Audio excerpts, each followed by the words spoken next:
जय शिवराय मित्रांनो जमिनीचा सातबारा एक महत्वाचं असं कागदपत्र नवे नवे जणू काही आपल्या जमिनीचा आरसाच। या जमिनीमध्ये मालक कोण आहे, किती जमीन आहे, पोट खराब वगैरे सर्व माहिती आपल्याला या कागदाच्या माध्यमातून समजली जाते।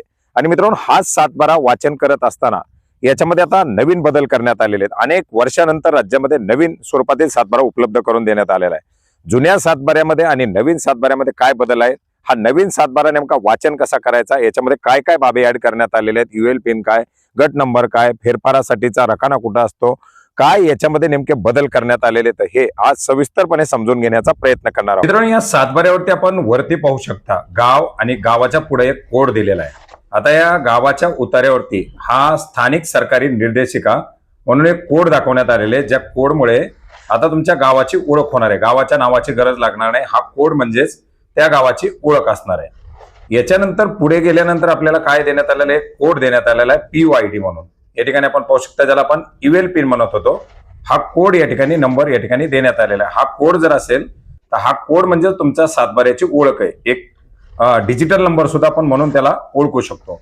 याच्या बाजूला आपण या ठिकाणी पाहू शकता, राईट साईडला एक QR कोड देण्यात आलेला आहे आणि त्याच्या खाली सुद्धा पुन्हा एकदा इवेल पिन देण्यात आलेला आहे। हा इवेल पिन आणि इकडे दिलेला PYD, ज्याला आपण पहिला इवेल पिन म्हणून आपल्या सातबाऱ्यावरती आपण पाहू शकत होतो, हा एक महत्वाचा असा जमिनीचा आधार नंबर हा या ठिकाणी देण्यात आलेला आहे। याच्यानंतर पुढे आहे भूमापन क्रमांक, ज्याला आपण सर्वे नंबर म्हणतो, कोणी खसारा नंबर म्हणतात। हा जमिनीचा आपला सर्वे नंबर, सातबाऱ्यावर असलेला सर्वे नंबर आपल्याला या ठिकाणी दाखवला जातोय। खाते नंबर वेगळा आणि सर्वे नंबर वेगळा। खाते नंबर हा आट्यानुसार एका खात्याशी रिलेटेड 3, 4, 5, 6, 2 जे काही सातबारे असतील ते सातबारे ते सर्वे नंबर असू शकतात। हा आपला सर्वे नंबर आहे। आता याच्यानंतर खाली आल्यानंतर आपण पाहू शकता, डाव्या बाजूला क्षेत्र, एकक आणि आकारणी दिलेली आहे। क्षेत्राचं एकक हेक्टर, आर, चौरस मीटर अशा प्रमाणामध्ये दिलेले आहे। आता याच्यामध्ये आपण पाहू शकता, सुरुवातीला जे दिलंय ते लागवडी योग्य क्षेत्र याच्यामध्ये दिलंय आणि त्याच्या खाली दुसरं दिलंय ते म्हणजे पोटखराबी क्षेत्र। आता लागवडी खालील क्षेत्र आणि पोटखराबी खालील क्षेत्र आणि याची टोटल एकूण क्षेत्र आणि त्याची आकारणी, ही आकारणी का महत्वाची असते हे मी तुम्हाला यापूर्वी रेडी रेकनरचा दर काढण्यासाठी किंवा जमिनीचे सरकारी भाव काय असतात हे पाहण्यासाठी जो काही आकारणी लागते ती आकारणी आपण या ठिकाणी पाहू शकता। या आकारणीनुसारच तुम्हाला तुमच्या जमिनीचा भाव काय आहे ते या ठिकाणी समजतं। याच्यामध्ये आपण पाहू शकता आता भोगवाटदाराची माहिती मधल्या कॉलम मध्ये, ज्याच्यामध्ये खाते क्रमांक म्हणजे त्या शेतकऱ्याचा नंबर, त्या गावामध्ये असलेलं त्या शेतकऱ्याचं खातं। आता या खात्यामध्ये त्या शेतकऱ्याचे वेगवेगळे जे काही सर्वे नंबर असतील ते सर्वे नंबर तुम्हाला आट्यावरती दिसतील। याच्यामध्ये शेतकऱ्याचा खाते नंबर, शेतकऱ्याचं नाव, त्या शेतकऱ्याच्या नावावरती असलेलं क्षेत्र, त्याचा आकार, पोटखराबी आहे का त्या शेतकऱ्याच्या नावावरती ते, आणि त्याच्या पुढे आहे फेरफार।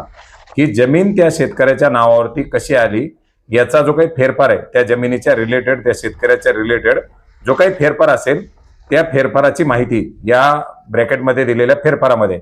आता प्रलंबित फेरफार आणि जुने फेरफार हे सुद्धा मी तुम्हाला सांगतो, त्याच्यापूर्वी आपण या ठिकाणी अधिकारामधून जाऊयात। आता इतर अधिकार, शासनाची काही जमीन असेल, वर्ग 2 ची जमीन असेल तर या ठिकाणी त्याबद्दल दाखवलं जाईल। भोगवाटदार वर्ग या ठिकाणी आपण पाहू शकता, वरतीच आपल्याला दिलेले भूधारणा पद्धती भोगवाटदार वर्ग 1। आता याच्यामध्ये जर समजा इतर अधिकारात शासनाची वगैरे कशाची नोंद असेल, जमीन जर सिलिंगची असेल किंवा कुळ कायद्याने आलेली असेल किंवा इतर काही भूधारण पद्धतीमधून आलेली असेल तर आपल्याला या ठिकाणी भोगवाटदार वर्ग 2 लागणार आहे, त्या ठिकाणी भोगवाटदार वर्ग 1 आहे।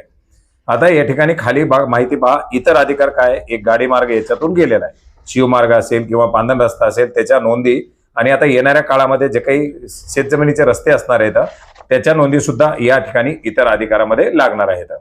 याच्यानंतर शेतकऱ्याची इतर माहिती, त्याच्यामध्ये शेतकऱ्याच्या काही विहिरीचे हिस्से असतील किंवा जमिनीमध्ये काही आणखीन दुसरे कशाचे हिस्से आले असतील, शेतकऱ्यांचे काही बोजे असतील किंवा त्याच्यावरती काही कर्जाचं किंवा इतर काही गहाणखत वगैरे असेल तर ती सगळी माहिती इथं भेटणार आहे। आणि त्याच्या संदर्भातील जर एखादा फेरफार नील झालेला असेल रिसेंटचा तर तो तुम्हाला इथं लाईन मारलेला दिसेल। पूर्वी काय व्हायचं, गोलक केला जायचा फेरफारला, आता त्याला डायरेक्टली लाईन मारली जाते।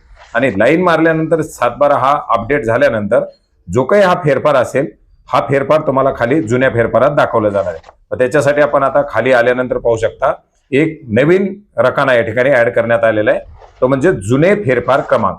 याच्यामध्ये तुमचे जे काही जुने फेरफार असतील ते जुने फेरफार तुम्हाला या ठिकाणी दाखवले जात आहेत। हे जुने फेरफार आपण फेरफार कशाचा आहे ई रेकॉर्ड वरती किंवा फेरफारच्या साईट वरती पाहू शकता।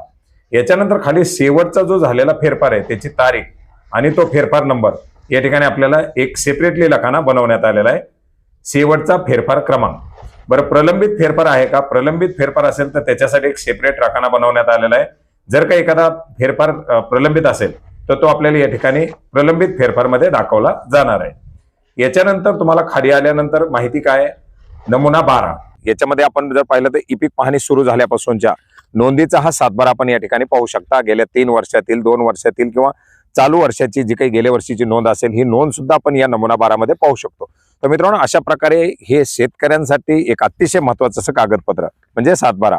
आणि हा सातबारा आपण ऑनलाईन पद्धतीने डाउनलोड करू शकता आणि सांगितलेल्या पद्धतीने याचं वाचन करू शकता. शेतकऱ्यांना सातबारा वाचन करणं येणं हे एक अतिशय गरजेचं आहे. आणि अशा पद्धतीने आपण आपल्या सातबाऱ्यावरती असलेल्या सर्व बाबी, पोट खराबाचं क्षेत्र, फेरफार, प्रलंबित फेरफार, लागलेले अधिकार, हे सर्व आपण या ठिकाणी समजून घेऊ शकता. आणि याच्याच बद्दलची एक महत्वाची माहिती आजच्या व्हिडिओच्या माध्यमातून जाणून घेण्याचा प्रयत्न केलेला आहे.